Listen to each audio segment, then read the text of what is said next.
बोलो गुरुदेव भगवान की जय। प्यारे कृष्ण कन्हैया लाल की जय।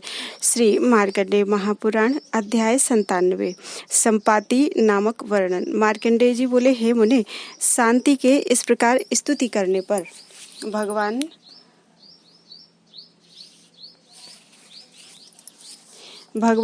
हव्यवाहन ज्वालामाला से युक्त होकर वहां उनके सम्मुख प्रकट हुए।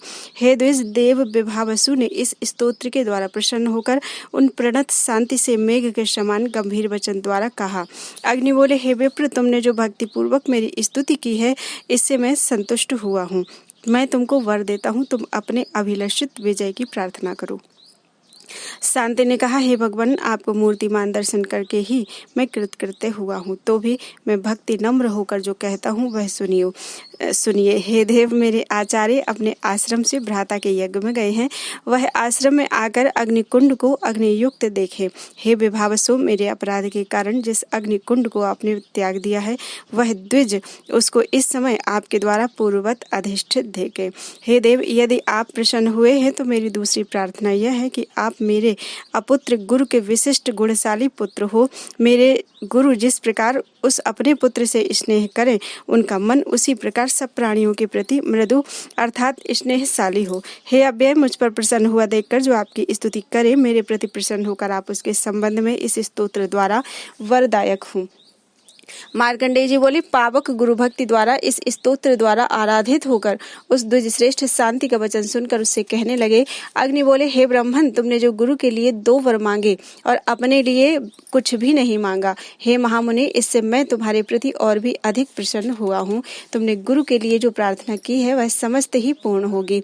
समस्त प्राणियों में उनकी मित्रता होगी और उनके पुत्र भी होगा। तुम्हारे गुरु महाप्राज्ञ हैं, उनके महाबल महावीर्य भौत्य नामक मनवंतर अधिपति पुत्र उत्पन्न होगा, और जो पुरुष सावधान होकर इस स्तोत्र द्वारा मेरी स्तुति करेगा, उसकी समस्त कामना पूर्ण होगी और पुण्य संचय होगा। यज्ञ में, पर्व काल में, तीर्थ यज्ञ में और होम कर्म में धर्मार्थ मेरा यह पुष्टिकारक स्तोत्र पाठ करने से तथा इसको एक बार श्रवण मात्र करने से दिन और रात्रि का किया समस्त पाप निसंदेह नष्ट होगा। हे द्विज, यह स्तव मेरा अत्यंत संतोषजनक है। होम काल के बीच जाने पर या अनधिकारी मनुष्य के होम आदि करने पर जो दोष होता है, इस स्तव के सुनने से वह तत्काल प्रशमित होता है।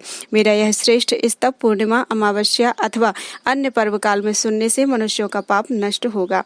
मार्कंडेय जी बोले, हे मुने, दीपक की अग्नि जिस प्रकार सहसा निवृत्त हो जाती है, उसी प्रकार भगवान अग्नि यह कहकर देखते देखते उनके अंतर्मुख से अंतर्धान हो गए। अग्नि के अंतर्धान होने पर यह शांति संतुष्ट चित्त और हर्ष से पुलकित तन होकर गुरु के आश्रम में गए। अनंतर वह शांति गुरु के अग्निकुंड में अग्नि को पूर्ववत जाज्वल्यमान देखकर अत्यंत मुदित हुए। इसी अवसर में वह महात्मा शांति के गुरु भी कनिष्ठ भ्राता के यज्ञ से अपने आश्रम में लौटकर आए। तब आगे जाकर उस शिष्य ने उनके चरणों की वंदना की। तदनंतर गुरु ने पूजा और आसन ग्रहण करके शांति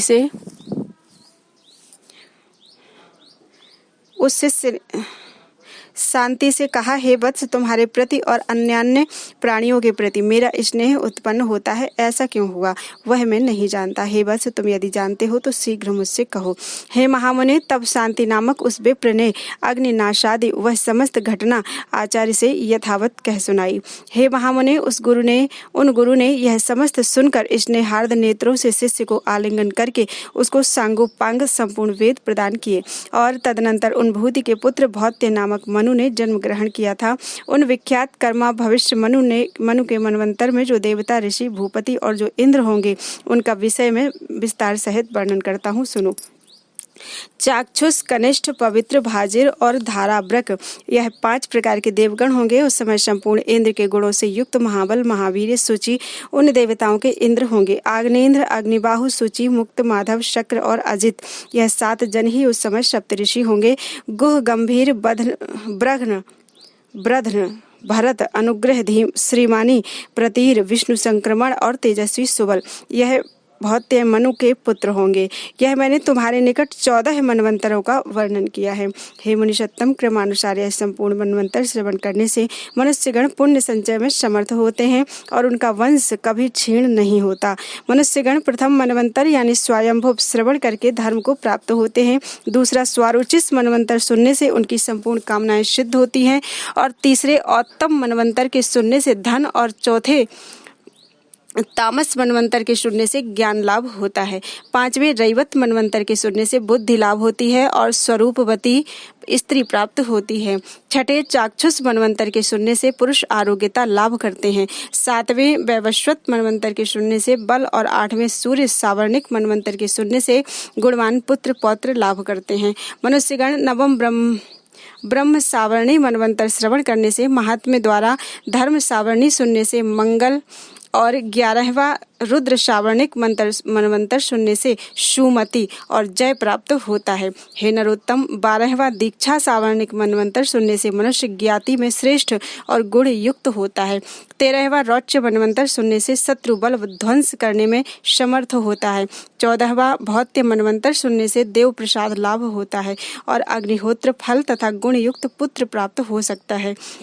हे मुनिषत्तम, जो मनुष्य स्वयंभुव मनवंतर से क्रमानुसार सब मनवंतर सुनते हैं, उनकी उत्तम फल प्राप्ति का विषय सुनो। हे विप्र, उन मनवंतर के देवता, समस्त ऋषि, मनु के नृपति पुत्र गण और उनके वंश का वृत्तांत सुनने पर मनुष्य संपूर्ण पापों से छूट जाता है और देवता, ऋषि, नृपगण तथा अपर जो उस मनवंतर के अधिपति हैं वह प्रसन्न होते हैं और वह प्रसन्न होने पर सुमति देते हैं। तदनंतर सुमति को प्राप्त होकर शुभ कर्म करने से जब तक 14 इंद्र रहेंगे तब तक मनुष्य शुभ मति को प्राप्त होंगे।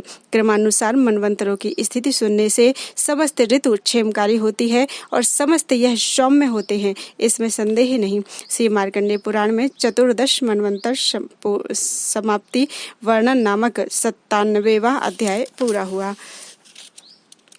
बोलो वृंदावन बिहारी लाल की जय।